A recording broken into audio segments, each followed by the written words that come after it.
how to get out there and dance. They know how to taunt you. They want to push you and they want to late hit you. They want to intimidate. They want to do all the nasty stuff to like rub it in that we kicking y'all. But that's and of course that game is down here. It's here. It's home. Absolutely. Man, we gonna put it on them. I can't wait. I got a bunch of my classmates went to Florida State and they talk a lot of crap, but they silent right now, man. You can't even hardly get them on the phone. You know what? When I call them, they send me the voicemail. They won't answer the phone. They don't, I can't wait to get them back. Let me ask you this. When you're losing, do you answer the phone? Yeah, I got sportsmanship. I listen to them. I listen to everything. Even when we betted, I send them their beer and all that kind of crap when they want it. I mean, since I don't drink, I mean, I hadn't got what I wanted because they were supposed to be sending me some steaks, just like you. So, I mean, I never got a chance Well, to get my steak from them. don't start about them steaks because we ended up breaking even with them steaks Yeah, with it because it was about four or getting that five handle with years waiting Alabama on and them. Georgia. If you know where I'm coming Oh, from, yeah, right? man. A good, successful, prosperous guy like you couldn't even get my Omaha Steakhouse mailed to my door. Be Unbelievable. nice. Don't Um, don't be freaking believable. kind. Be gentle. Unbelievable. Unbelievable, man. Unbelievable. I thought you So was gonna come okay, for so Christmas moving one year. on to Miami, and this is the game that me and you were talking about for a while. It was a very uh hyped game. I mean, up to the point where they did college game day on Saturday in Berkeley at Cal. Yeah. And Cal is a really good school. It's a state school, but it's a very good school. I mean, Cal is one of the top schools in the country, not only in the state of California. They've always had good football teams, competitive football teams. They joined the ACC when the Pac-12 dissolved. I mean, because the Pac-12 ended up losing a bunch of members, USC, UCLA, Oregon, Washington, all those schools ended up going to the Big Ten because of bigger TV contracts. I have never seen so many people pull for Cal, which Cal has technically been non-relevant for so long. I mean, players like Beast Mode played at Cal. Aaron Rodgers played at Cal. I mean, they've had some really good players come out of Cal over the years. My biggest thing is some of the things that I was reading on Twitter and some of the things I was reading on social media was like Miami, the referees just handed Miami the game at the very end of the game. I don't think that's true. I mean, No. I watched the Mm-mm. game from start to finish. That What game what was, was your takeaway from that game? I mean, Miami got punched in the mouth. Of yeah, course, they they got punched did. in the They mouth they got throughout the punched. whole They game. sure did. Cal pretty much pushed them around like they were on skates and roughed them up the whole game. But at the very end of the game, Miami figured out a way to win this game. What Give happened me with your this? takeaway on that. I surely will. Miami made some like historical type of adjustments on them. And they did it in spurts where they gradually started stopping them. And then in the third quarter, late in the third quarter, they just started driving the ball, and they couldn't do that in the beginning. Now, I think Cal got too big headed and thought they just had the game won because they was up 25 points. And in University of Miami quarterback it just seemed like he was disoriented and he wasn't like that the whole season. So they thought they had him under control. But guess what? This dude Ward has so much poise. He dropped off the little his passes and he just started doing it. He wasn't going for the whole haul. He was just dropping them like this, boom, boom, boom. And what happened was they was driving up the field. They got the confidence up, and they just took the game at the end. Cal was stunned. They had a number zero, that linebacker over there who was headhunting all night. He was over there crying like he was at a funeral, man, because they thought they had the game in the bag. So I'm just telling you, man, University of Miami just took their time, went up and down the field and scored. We even helped them out. We gave them one of our freaking timeouts at the end. I don't know why in the world Cristobal would call a timeout when these guys had no timeouts left. And he runs out there trying to make it seem like and give them call one of his timeout for them. to set up again. But it ultimately it didn't work for him. But still, they didn't even need he didn't even have to call a timeout. Man, this game was a nice one. It was really nice to watch that game, and college football was on a high that night because it was beautiful, Yeah. man. Yeah, it was a very, very good game up until the end. And in defense of Mario Cristobal, I'm gonna just play devil's advocate here. He called that timeout because he wanted to make sure his team was completely set to do whatever they needed to do instead of just allowing the team to just not be prepared. Coaches have different, they think different. Every coach is different, and we're all human beings and we think different.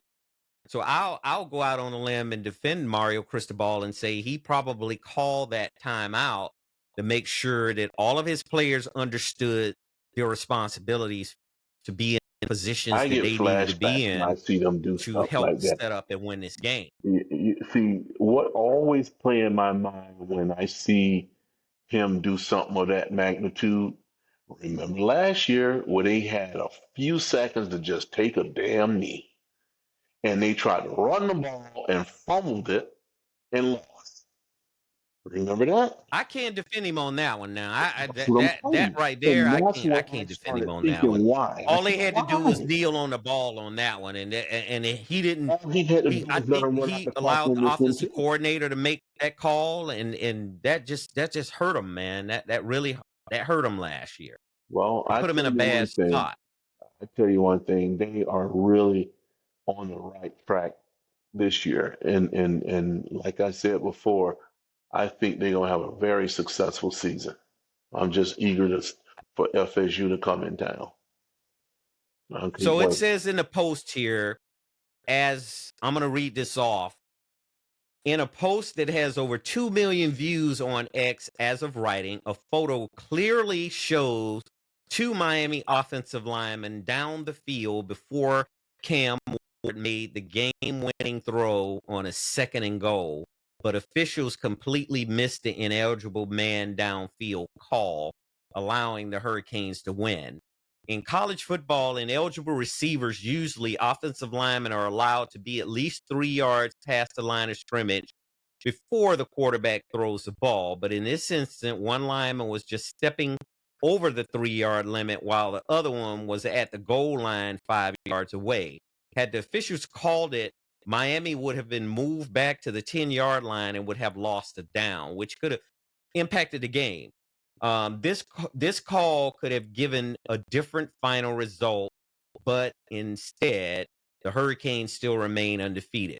Still, these ACC officials are taking a lot of heat for the critical mistake. Let me say this. I remember in the national championship game where Miami was playing Ohio State in Tempe, Arizona in the Fiesta Bowl, and literally the last play of the game, it was an incomplete pass, and the freaking official on the opposite end of the Came end running zone threw over a there. flag. I see. I remember I that. never got over that. I I, never I got over remember that. that play. I remember that play. Yeah, I never got over that. And what I take issue with is all this subjectivity where people get into their subjectivity of how they look at things. Everybody look at things different. Look, Well, why what the officials I call can almost throughout the game understand that. late If, hits? I mean, Mhm. hold Yeah. Just think against like, Cal because Cal yeah, was Cal was it piling was on. home. Their players was Look, gouging. Cal, Their players were kneeing and punching. I didn't see any calls on any of Cal that. was home, man. When you see stuff like that, Cal was home. If you talking about somebody who will get a benefit of the doubt, it will be them. They not ever giving University of Miami no game, man. They're not gonna do anything in their favor. They always looked at them as thugs and hoodlums and fools, man. They've been doing that for years. They're not gonna ever try Mm-hmm. to, just like I seen a banner said it was woke and coke. They were woke and then the University of Miami was coke. Like they're on drugs. So man, they're not giving them nothing. Even the one of the plays where the University of Miami stroked that quarterback, the commentators even was trying to get this guy ejected out the game. It was a clean hit. It was a hit where the Well, quarterback you had can took the you ball can and you can ran. give that credit to ex NFL player Brock Osweiler which to me, I mean, that was his subjectivity. To me, he was literally, I took it as he was trying to say that he knew more about targeting than the officials did. Okay, so here we go. You have a quarterback scrambles out of the pocket. This quarterback, by the way, is from Miami, Florida. He lived 3 minutes from the campus of University of Yep. Miami. He was not offered a scholarship at Miami. Whatever reason, he was playing to show Miami and its fans and the school and his father and his mother and his family sit up in the stands. Yeah. Look, I'm going to make it happen against this team. So he took off out of the pocket Yep. and he wasn't a protected runner anymore. How can the Listen. defensive back hit him from my angle, from what I was seeing, the defensive back hit him under the shoulder pads. He didn't, and when he hit him, the quarterback balled up. I mean, he brought his head down. I mean, what do you expect a defender to do? I mean, the defender has to play football too. It's just not one-sided. So I took offense to what Brock Osweiler and Reese Davis is he's a good dude, man. I don't know Brock Osweiler as well as I know Reese Davis, but Reese Davis is a good dude. He's on College Game Day. I admire the guy, but you know, I don't know, man. I took issue with what they were trying to get the officials to influence the officials to reverse that call and give Cal a first down, which would have ended the They game. looked at it in every angle, man. And I'm gonna tell you right now, it was so sad to see this guy just knew the way they were talking about it. He was gonna get ejected, man. He had took off his helmet, he had came to the sideline and everything, and he just was playing smash mouth. That's all he was doing. This guy just was. That was one of the best tackles you can hit a person without rapping. You know, that's all he didn't do is rap, but he stroked the crap out of him, man, and he stopped them on a dime, and it was just a severe hit. It wasn't an illegal hit. It just was a stroke. No. You stroked him. I didn't look at it as being an illegal hit because he wasn't a protected runner. He wasn't in a slide. If he would have went into a slide and then he got hit like that, okay, we got a targeting call. But this guy was upright. If that would have been a running I back, watched him all night literally shake defenders off of him. I mean, I'm talking about this quarterback, Fernando Mendoza. His father played with Mario Cristobal at Columbus High School in Miami. You know, we both know a lot about Columbus High School.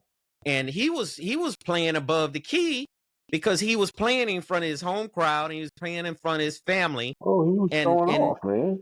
He was showing off, showing out, and showing off. Yeah, and he thought that he was the main one. Thought they had the game in the bag, and he took the ball and took off running. And the guy put it on him. That's all. That's all that was. Exactly. And I have to take my hat off. All of these other people were criticizing these officials by saying that these ACC officials are under fire because from what I take from it is they're trying to say, well, the ACC officials are trying to keep a team in the ACC undefeated. That's not true. That's not true. Yeah. That's not true. It's just not true. I think that's just BS, man. Yeah. So it says here, ESPN's Brock Osweiler had some questions on Saturday night after the Miami Hurricanes benefited from a controversial replay ruling for the second week in a row. So the first one they tried to say Virginia Tech player came down with the ball, which he didn't. If you look at the slow motion and then you look at a still shot, the ball was out. He didn't even hit the ground with the ball. But let's get back to this. Cal led number 8 Miami 38-32 with less than 2 minutes remaining Saturday night when Hurricanes linebacker Wesley Bissatain hit Golden Bears QB Fernando Mendoza with what appears to be a case of targeting. Mendoza had to be helped off the field. Yet there was no flag on the play, and after official review, the no call stood. Osweiler was working the game play-by-play with Reese Davis and appeared stunned by the replay decision. How can you be stunned? How can you be stunned about a play of a runner who's not protected? He wasn't in a slide. How can you be stunned? Brock Osweiler played quarterback in the NFL. He played quarterback at Arizona State. Right. And he's biased because I'm gonna tell you right now. Well, that's what it sounds like to me. I mean, that official went inside that booth and had lunch. He stayed in there so doggone long, man. They He wanted to did. make sure he got it right. And he came out and he charged the guy with no targeting and let him come in there and finish playing the game. He didn't target. The guy just stroked him, man. Every time you see a vicious hit, they think is a target. Nobody don't target. They don't want it. They know what it takes to target. Most people who used to hit wrong to hurt somebody, they kick that crap out because first of all, you can get thrown out the game, and then second of all, you're Exactly. not going to play in the next game until like the second half, depending on what portion of the game you got called for targeting. So if you get called for targeting in the fourth quarter, you're not playing until the next game in the fourth quarter. So how you out going to target somebody? They're not doing that, man. This guy just was a biased piece of crap, and I hate his commentary because he was pushing that, man. I was just wanting him to shut up when I was listening to him. He just made me sick, man, listening Well, to him. obviously there was an influence factor in it where all of a sudden Cal becomes this Cinderella team and they should have won this game based on one play. Cal had the whole game to put the game away. They didn't. I Yeah, mean, they had 4 and outs, just like Miami had 4 and outs. And then everybody tries to lay this all on one play or two plays where they say the two linemen was down the field. Game after game, I've Oh, sat up and said the same thing. We let all me tell have you something, man. subjective The ones who opinions saying to the that, way we look at things, but trying to influence officials is not the way mhm. to do it if you're an announcer. I mean, it's okay to give But your opinion to listen, what you on their think is a side, targeting call, but to other people it might not be okay. I mean, the football is football. You cannot escape the fact that you have two human beings colliding in each other and basically at high rates of speed and velocity. So it at the was end of the only day, a hit is a hit. Now, if it's something that's flagrant, he was in a slide again, or if it was something where he knocked the guy down like that and he stood over him and he stared him down, standing over him, or he celebrated and he was running around acting like he had just ended someone's life, that's a targeting to me. I think Yeah, their team was more, even including the coaching staff. They were clearly embarrassed. Man, you get a lead like that and watch it drift away and ultimately lose the game at the end. You're gonna look for every freaking minor excuse to throw out there just to say this is the reason why we lost. Man, I don't buy that crap, man. If that was the case, all of these positions, what they're holding on to right now, they didn't say that when they were winning. They said that when they got their butt handed to them. So that's the deal with that. exactly. So that's how I see it. Exactly. Ultimately, it was a good game. Miami's still undefeated. We'll see on this bye week whether they're prepared to play Louisville in another week. Keep this run going. I suspect they're going to end up playing Clemson for the championship, for the ACC championship. And they owe Clemson one too, All because your state Clemson will. has been winning against them for years. So Clemson, to me, they better be prepared for Clemson, but Clemson also better be prepared for them. Next subject is a sports agent was convicted over this past weekend for fraud from a professional athlete, which he embezzled money from that professional athlete. I know this is a subject that we've talked about in the past, where we don't agree that embezzlement as a crime with high numbers fits the punishment. Would you say an embezzlement charge is equation or equal to stealing millions of dollars from someone? No, it's stealing is stealing, man. And you trust these people and they do that kind of heinous thing to you. It's stealing. They need to go just with a regular one. If you went to 7-Eleven and you came in there with a BB gun or you held up the person at Walmart, and no matter what it is, it's the same game. You took something from somebody. So I think he need to be held accountable for it, man, because it's a lot of these. athletes go broke behind these scumbags who taking their money because they are solely relying on them. Because you get some of these illiterates that don't have, I mean, not a sense of at all to have this type of money coming in every week. And then all of a sudden it accrued to millions and millions of dollars. They don't know how to, get that money and save it and put it away or invest it or, make sure they're going to have some money for the rest of their life. They entrust these guys with this stuff. They give them power of attorney to sign checks and the whole 9 yards. Some of them so like adolescents, they let these people pay all their bills for them. So you got the power of attorney over here. You take up all my affairs, and these guys start ripping them off. And then the ultimate thing is, I watched this stuff happen before, and these people make them pay taxes on the money that they stole from them. So imagine that. So they Mm-hmm. get hit twice. So it's Mm-hmm. it's it's even difficult for these people to even pay care of that money because it gets spent in so many ways that don't make sense. They go to the booty shake club, they go whining and dining all their buddies and all this type of stuff when they're not holding themselves accountable to be able to secure their future with this money. And then, of course, you got these accountants stealing from them. So, I mean, some of them pass them around to one person to the next. You hook them up with that friend. This friend gonna do something to him. We're gonna let this friend do something to him for him, and then ultimately these guys are broke at the end, and they don't have anything. And you start wondering why they're broke. Is because most of them get them to invest in stupidity. They don't have no really good hardcore intentions of making these guys successful for after their career is over. And then next thing you know, these guys are on the street.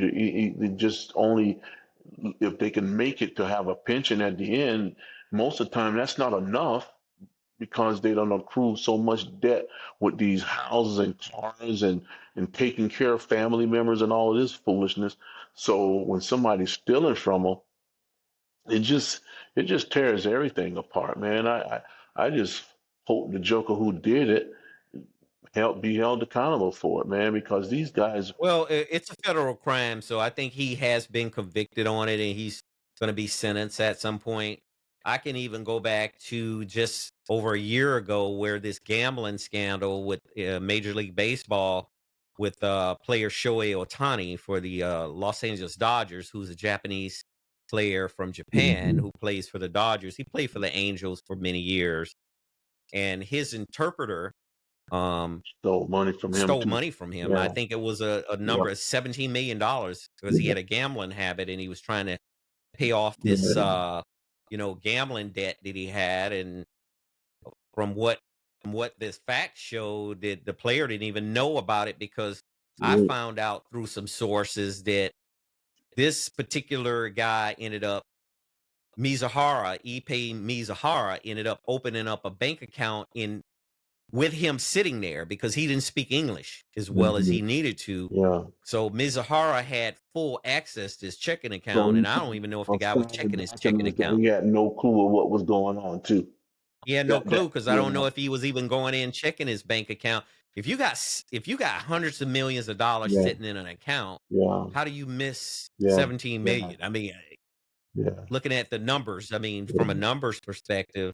So he's going to be sentenced in December, and I don't know how many years he's going to get, but he's definitely going to prison because he stole that money from this player. One thing I was saying is, Shohei Ohtani ended up getting married, and he married an ex volleyball player that played volleyball in Japan.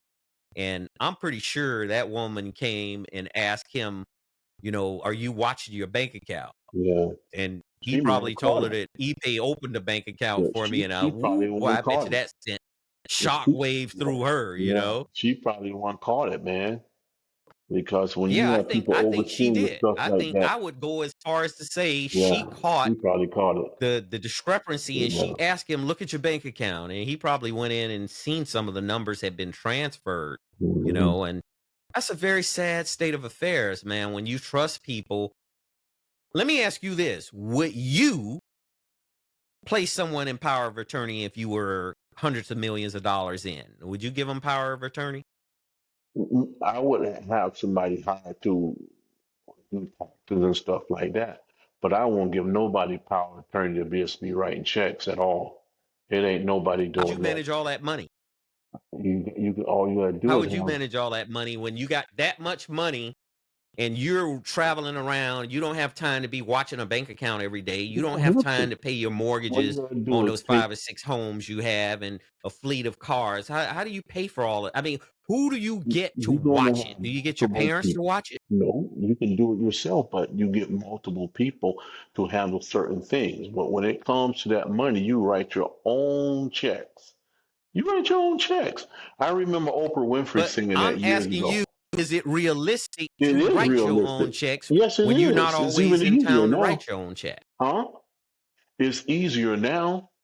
Well, It's yeah, easier with than it used to technology, be. right? It's easier now. Yeah, it's easier now because all you gotta do is know who your staff is. That's it.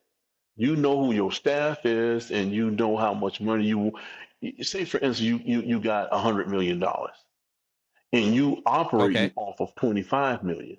So $75 million Okay. is going to be off to the side, never being touched. It's going to be somewhere just sitting, relaxing, and you using 25 million. And out of that 25 million, you running your whole operation and you paying people. And on Fridays, you sit your little silly behind down and you write your checks. It ain't nothing make you so busy where you can't sit down and write these checks. And if you that busy, you're gonna fall into a place where you out of money when you Now don't you know correct no yourself. nobody write no checks no more. They don't have Don't to nobody write write check. no They checks, do. man. If you got a cell phone, you could pay people, man.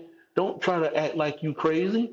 I mean, I sometimes think that, but listen, if you got a cell phone, you could pay anybody you want to on time. You make it sound very easy to It be able to is. manage a It's large amount of just money that like that with easy, all of the man. things that you're doing. I just told you the money part you gonna handle. You can help. You gonna incorporate all the other stuff to somebody else. You get a manager to run all this other stuff. But when it comes down to managing your money, because that's what it ultimately is anyway. It's all about the money. And if you don't control that, somebody gonna rip you off. I don't care who it is. Right. You go give them power of attorney if you want to. And the next thing you know, when their taxes come in the end of the year, you're gonna be saying, "Damn, I ain't know I bought this. I didn't know I bought that. I didn't know I bought that." Next Yeah. thing you know, Yeah. that $75 million that you had over there in the cut, you're gonna start using that because they done spit the rest of it or stole the rest of it from you. Then you're gonna be just like that cow player on the sideline crying like he was at a funeral. That's what's gonna happen to you. Well, you know Clinton Porter's ex-Miami running back. We know him very well. He played for the Denver Broncos And for a it couple of happened to him. years, his rookie year.